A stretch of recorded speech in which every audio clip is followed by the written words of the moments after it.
Banyak prajurit pasukan Great Havenlau yang berdiri di atas panggung batu menatap layar cahaya energi spiritual dengan takjub. Tubuh surgawi berdaulat yang sebelumnya redup karena kelelahan kini kembali memancarkan cahaya keemasan yang menyilaukan.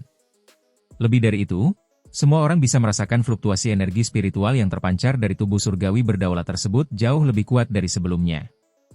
Energi spiritualnya pulih. Setelah terdiam sejenak, seseorang tak kuasa berseru.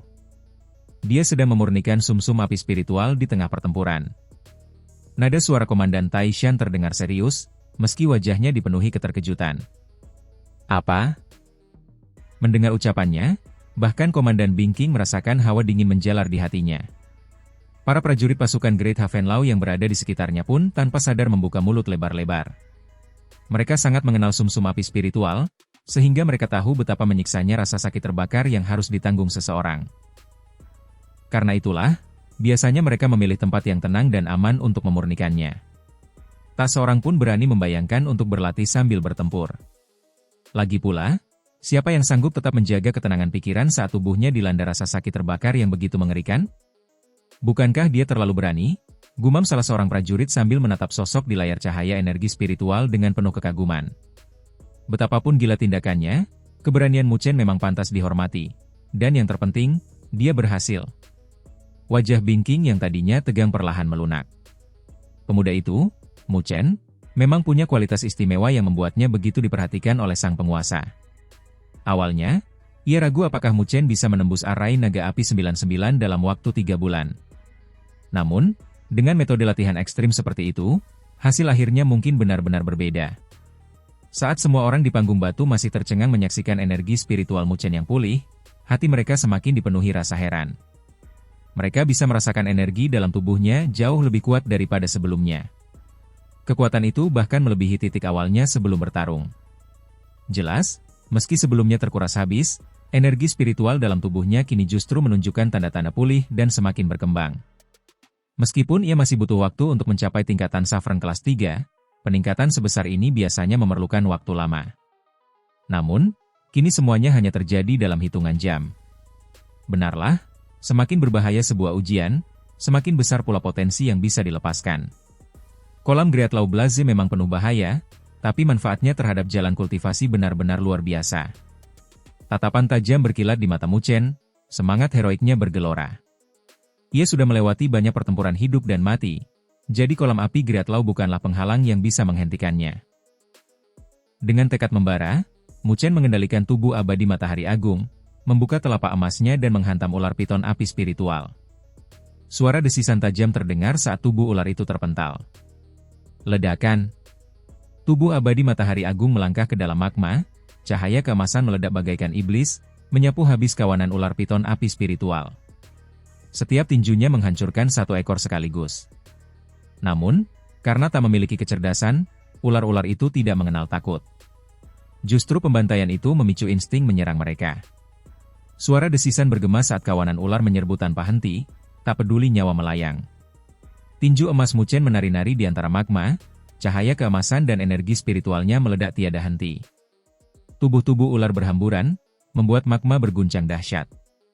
Pertarungan sengit ini bahkan membuat para veteran pasukan Great Havenlau melongo tak percaya. Meski energi spiritualnya bisa pulih dengan bantuan sumsum api spiritual, pikirannya tidak bisa dipulihkan dengan cara instan.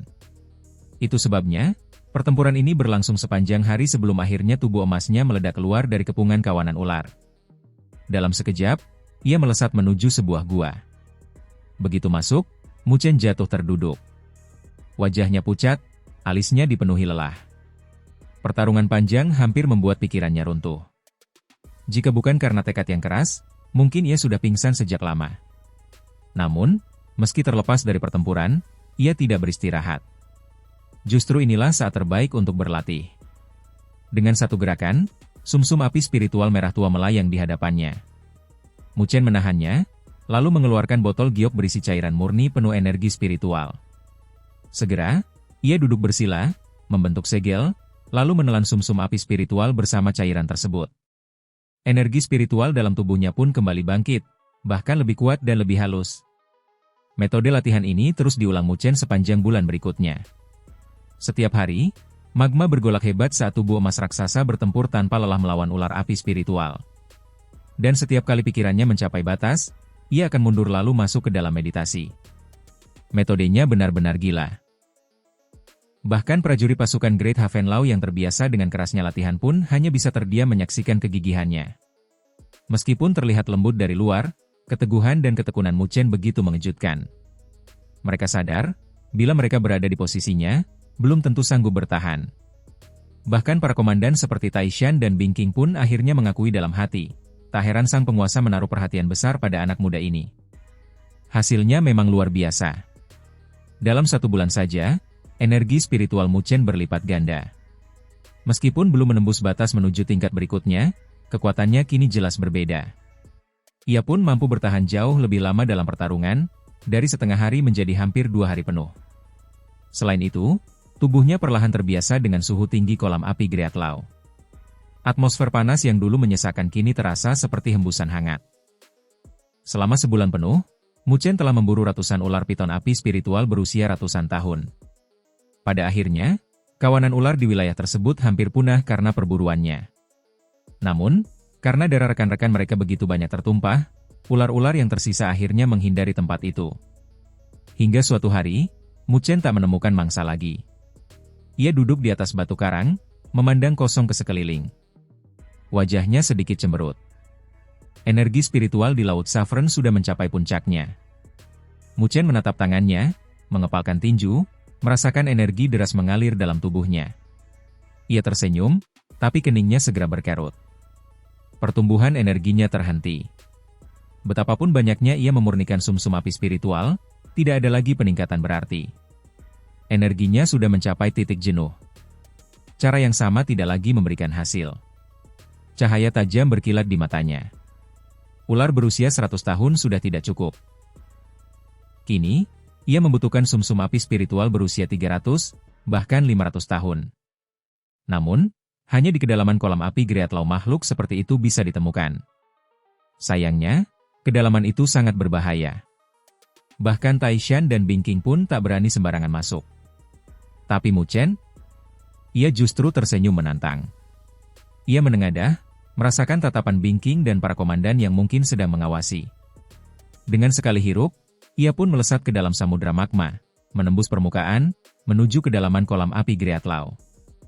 Ketika Mu Chen menyerbu masuk ke dalam magma, suhu tinggi itu tiba-tiba mereda.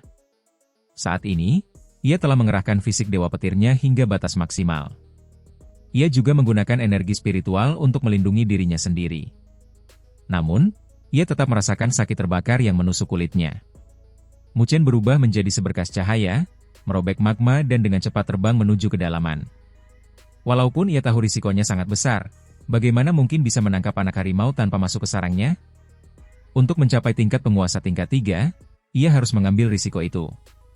Kawanan ular piton api spiritual terlihat berenang di dalam magma.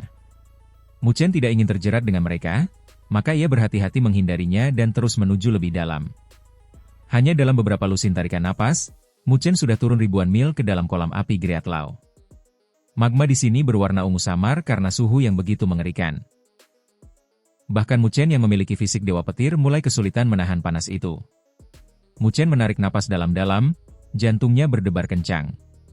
Seberkas api ungu tua muncul di permukaan tubuhnya, berubah menjadi selaput api yang menyelimutinya.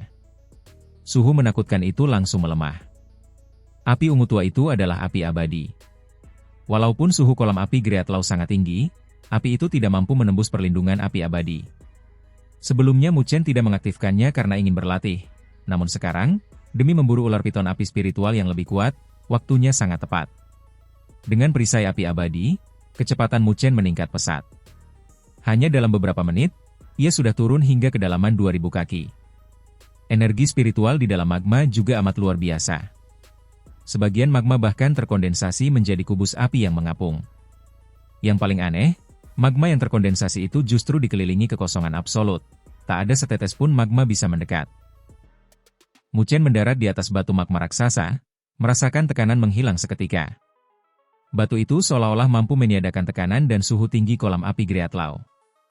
Tempat yang benar-benar aneh. Mu Chen menghentakkan kakinya, namun batu magma itu tidak bergeming sama sekali, membuatnya mendesah pelan. Dunia Seribu Agung benar-benar penuh hal ganjil. Kenapa aku tidak melihat seekor pun ular piton api spiritual? Gumam Muchen ragu sambil menyapu pandangan. Benar saja, tak ada satupun terlihat, sangat berbeda dibandingkan kepadatan mereka di bagian atas.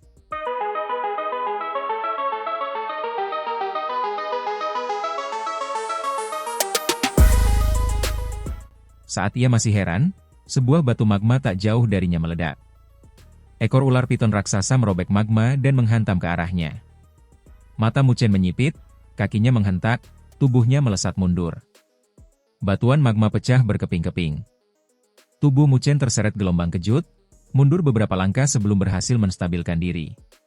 Seekor ular piton api spiritual raksasa muncul, tubuhnya jauh lebih besar daripada yang pernah ia lihat sebelumnya.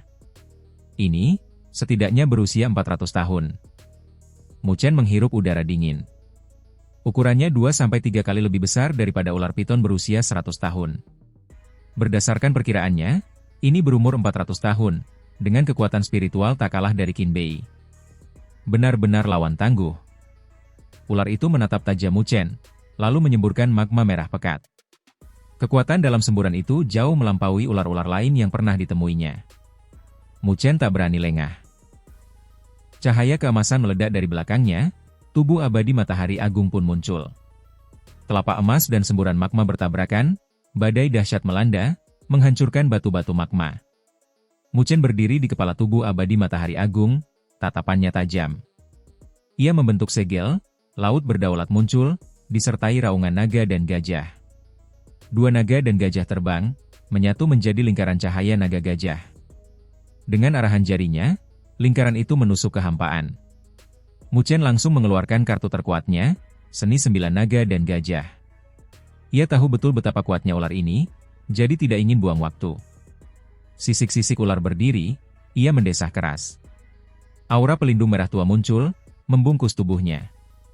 Itu menunjukkan kekuatan ular ini jauh melampaui yang sebelumnya. Namun Muchen tetap percaya diri. Bahkan Qin Bei tumbang di bawah Seni 9 Naga dan Gajah, apalagi seekor binatang tanpa kecerdasan. Lingkaran cahaya naga gajah berputar di atas ular, ketajamannya mencabik segalanya. Pertahanan ular koyak dalam sekejap, tubuhnya terbelah dua. Namun, saat Muchen hendak tenang, tubuh ular yang terbelah masih menyemburkan sinar merah tua, menghantam tubuh abadi matahari agung hingga muncul retakan. Vitalitasmu benar-benar mengerikan, gumam Muchen. Tapi ia mencibir. Kau tetap milikku, ular api spiritual. Akan tetapi, bukannya menyerang balik, ular itu justru berbalik melarikan diri. Hal itu membuat Muchen terkejut. Seekor ular berusia 400 tahun ternyata tahu caranya mundur. Muchen segera mengendalikan tubuh abadi matahari agung untuk mengejar. Ia tidak rela membiarkan mangsa berharganya pergi. Namun tiba-tiba, perasaan bahaya menyergap. Ia menghentikan langkahnya. Dari kedalaman magma, sosok merah tua melesat keluar, melilit ular piton api spiritual, lalu mengebor kepalanya. Dalam hitungan napas, ular itu kering kerontang, seolah-olah isinya disedot habis. Muchen tertegun. Matanya lalu tertuju pada makhluk mengerikan itu, seekor kalajengking ular merah raksasa. Kepalanya kalajengking, ekornya ular piton, dengan sengat berkilauan yang memancarkan fluktuasi energi spiritual amat mengerikan. Jauh lebih kuat daripada ular api spiritual berusia 400 tahun tadi. Muchen menelan ludah, hawa dingin menyelimuti telapak tangannya. Ternyata makhluk ini penyebab hilangnya ular-ular lain di wilayah ini. Tatapan kosong penuh kekerasan makhluk itu beralih kepadanya. Muchen segera menarik napas dingin, tubuh abadi matahari agung menghilang, tubuhnya mundur cepat. Kalau aku tidak lari sekarang, aku akan berakhir sama. Walaupun hatinya sakit kehilangan ular berusia 400 tahun itu, nyawanya lebih penting. Muchen berbalik, berusaha naik ke permukaan. Tapi batuan magma yang mengapung menjadi penghalang. Akhirnya ia hanya bisa kabur lurus ke depan. Saat berlari, sudut matanya melirik ke belakang. Keringat dingin langsung mengucur, kalajengking ular merah itu mengejarnya tanpa henti. Muchen menggertakkan gigi, memacu kecepatannya sekuat tenaga. Di kedalaman magma itu, peran pun berubah. Pemburu kini menjadi buruan. Di kedalaman samudra magma, cairan panas itu terkoyak hebat dengan kecepatan tinggi, diiringi suara menggelegar yang menggema luas. Dari dalam suara dahsyat itu, Sesosok tubuh yang diselimuti api ungu tua melesat dengan cepat. Tak jauh dari sosok cahaya yang berusaha melarikan diri itu, magma juga terbelah oleh sosok ular kalajengking buas yang mengejar dengan kecepatan menakutkan. Meskipun tubuh ular kalajengking itu sangat besar, namun kecepatannya bagaikan hantu yang membuat hati siapapun yang melihatnya bergetar ngeri. Yang satu kabur, yang satu lagi mengejar. Tentu saja itu adalah Muchen dan ular kalajengking misterius itu. Saat ini, wajah Muchen terlihat sangat jelek. Ia sama sekali tidak menyangka akan seburuk ini nasibnya. Baru saja ia menyelam ke kedalaman kolam api hukum agung, tanpa sengaja ia malah menerobos masuk ke wilayah kekuasaan ular kalajengking itu. Sekarang jangankan berbicara tentang berburu ular api spiritual lain, bisa bertahan hidup dari kalajengking ini saja sudah merupakan keberuntungan besar. Harus kabur dulu. Muchen menggertakkan giginya, lalu mempercepat langkahnya. Ia bisa merasakan tekanan luar biasa yang datang dari belakang, membuatnya sadar kalau ia benar-benar tidak mampu menghadapi ular kalajengking ini dengan kekuatannya sekarang. Melihat Muchen meningkatkan kecepatannya, ular kalajengking itu tidak terburu-buru. Ia hanya mendesis dengan nada santai, seakan-akan Muchen hanyalah santapan lezat yang sudah ada di mulutnya. Keduanya melesat cepat di kedalaman kolam api hukum agung. Sepanjang perjalanan, mereka bertemu dengan cukup banyak ular piton api spiritual. Namun begitu merasakan tekanan mengerikan dari kalajengking misterius itu, semua piton langsung kabur ketakutan. Pemandangan ini membuat hati Muchen makin tenggelam. Jelas kalajengking ini bukan makhluk biasa. Ia bahkan mungkin telah memprovokasi seorang penguasa di wilayah ini. Muchen benar-benar ingin menangis, tapi air matanya tak keluar. Belum sempat ia meratapi nasibnya, tiba-tiba terdengar hembusan angin mengerikan dari belakang. Bulu kuduknya langsung berdiri. Sekilas dari sudut mata, ia melihat cahaya merah menyala melesat ke arahnya. Itu adalah ekor kalajengking tajam yang dingin berkilau, cukup untuk membuat siapapun mati rasa hanya dengan sekali lihat. Dengan cepat Muchen mengerahkan kekuatannya. Tangannya menggenggam, lalu pilar iblis meru agung muncul di genggamannya. Dalam sekejap, ia menebaskan senjata itu dan benturan keras terjadi dengan ekor kalajengking. Suara benturan logam terdengar keras, energi mengerikan menyapu sekitar. Darah mengalir di telapak tangan Muchen, bercak merah menggantung di sudut bibirnya. Tubuhnya terpental oleh kekuatan dahsyat itu.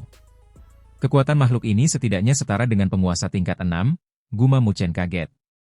Satu serangan biasa saja sudah cukup membuatnya terluka parah. Bahkan di antara para raja wilayah hukum besar Havenlau, kekuatan kalajengking misterius ini benar-benar luar biasa. Mengetahui hal itu, Muchen tidak berani melakukan kontak lagi. Ia memanfaatkan tenaga benturan tadi untuk melesat menjauh. Namun, ular kalajengking itu masih terus mengikutinya dari dekat dengan kecepatan stabil. Secepat apapun Muchen berlari, ia tetap tak bisa lepas. Semakin lama, wajah Muchen semakin kelam. Ia bisa merasakan bahwa kalajengking itu sengaja memperlakukannya seperti mangsa, bermain-main sebelum benar-benar membunuhnya. Tatapannya berubah, cahaya tajam muncul di matanya. Meski kalajengking ini kuat, ia tidak memiliki kecerdasan. Jika Muchen mengerahkan seluruh kekuatannya, mungkin masih ada sedikit kesempatan untuk lolos, meskipun itu berarti harus membayar harga yang besar. Muchen pun sudah siap bertaruh nyawa. Namun, tepat ketika ia hendak melepaskan energi spiritualnya, tiba-tiba magma di hadapannya terkoyak. Sesosok cahaya melesat ke arahnya. Sosok itu membuat Muchen tertegun. Setelah memfokuskan pandangannya, ia benar-benar kaget. Yang muncul adalah seorang wanita berambut merah, berpakaian tipis yang memperlihatkan sebagian besar kulit putih mulusnya. Tubuhnya montok, wajahnya cantik mempesona dengan tahi lalat mungil di sudut bibir, membuatnya semakin menggoda. Kemunculan tiba-tiba si wanita ini di kedalaman kolam api hukum agung membuat Muchen kehilangan fokus, kecepatannya pun sedikit melambat. Wanita berambut merah itu juga melihatnya, tatapan heran terlukis di wajahnya. Namun seketika matanya beralih pada kalajengking yang mengejar di belakang Muchen. "Cepat kabur," teriak Muchen padanya. Namun begitu ia bersuara, pandangannya langsung terpaku pada pemandangan di belakang si cantik berambut merah. Dari sana, magma terkoyak saat seekor ular piton raksasa berkepala 3 muncul, aura ganas menyebar deras. Itu adalah ular api spiritual berkepala 3. Fluktuasi energi spiritual darinya sama sekali tidak kalah dengan kalajengking yang mengejar Muchen. Saat melihatnya, Muchen langsung paham, wanita cantik itu sama sepertinya, sedang dikejar. "Kita tamat," bisik Muchen, wajahnya pucat pasi. Namun, wanita itu tampak jauh lebih tenang. Tatapan memikatnya menyapu kalajengking, lalu ia mendekat ke Mu Chen dan tiba-tiba meraih pinggangnya. Dalam sekejap, tubuh mereka berdua menghilang. Mereka muncul kembali beberapa ratus kaki jauhnya. Wanita itu melambaikan tangannya, mengumpulkan magma dan memadatkannya menjadi bola pelindung.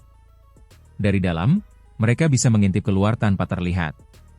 Di ruang sempit berwarna merah tua itu, Mu Chen kaku tak berani bergerak. Wanita itu menempel erat padanya, tubuh lembutnya membuat jantungnya berdebar. Ia sadar, wanita ini bukan orang sembarangan, fluktuasi energi yang ia keluarkan tadi jelas sangat kuat. Wanita berambut merah itu tidak peduli pada Mu Chen, matanya menatap tajam ke atas. Saat keduanya menghilang, kalajengking dan piton 3 kepala kehilangan target. Mereka berhenti, lalu saling menatap dengan kebencian mematikan. Wanita itu menjelaskan dengan suara dingin. Yang mengejarmu adalah kalajengking naga api, penguasa kolam api hukum agung yang gemar memangsa ular piton api spiritual. Sedangkan ular api spiritual berkepala 3 juga penguasa di antara para piton. Mereka musuh alami. Jika bertemu, salah satunya harus mati. Wajah Mu Chen berubah pucat. Ia benar-benar tidak menyangka bisa terseret ke situasi seperti ini. Wanita itu tersenyum tipis. Bagus sekali. Kita biarkan saja mereka bertarung hingga sekarat, baru kita panen hasilnya. Aku sudah lama mengincar sumsum api spiritual mereka. Keringat dingin mengalir di pelipis Mu Chen. Perempuan ini sungguh berani, bahkan nekat memanfaatkan pertempuran dua raksasa itu. Akhirnya, wanita itu memperkenalkan diri. Namaku Huo Mei Er, Panglima tertinggi pasukan Haven Lao. Ucapan itu membuat Mu Chen terperanjat. Ia sama sekali tak menyangka Panglima besar pasukan Haven Lao ternyata seorang wanita cantik yang begitu menggoda. Huo Mei Er tersenyum nakal sambil menepuk wajah Mu Chen. Adik kecil, jaga rahasia ini. Kalau ada yang tahu, jangan salahkan aku kalau harus membungkamu. Wajah Mu Chen pucat pasi, keringat dingin menetes deras. Ia sadar, wanita ini tampak ramah dan penuh pesona, tapi bahaya yang tersembunyi darinya bahkan melebihi Komandan Bingking.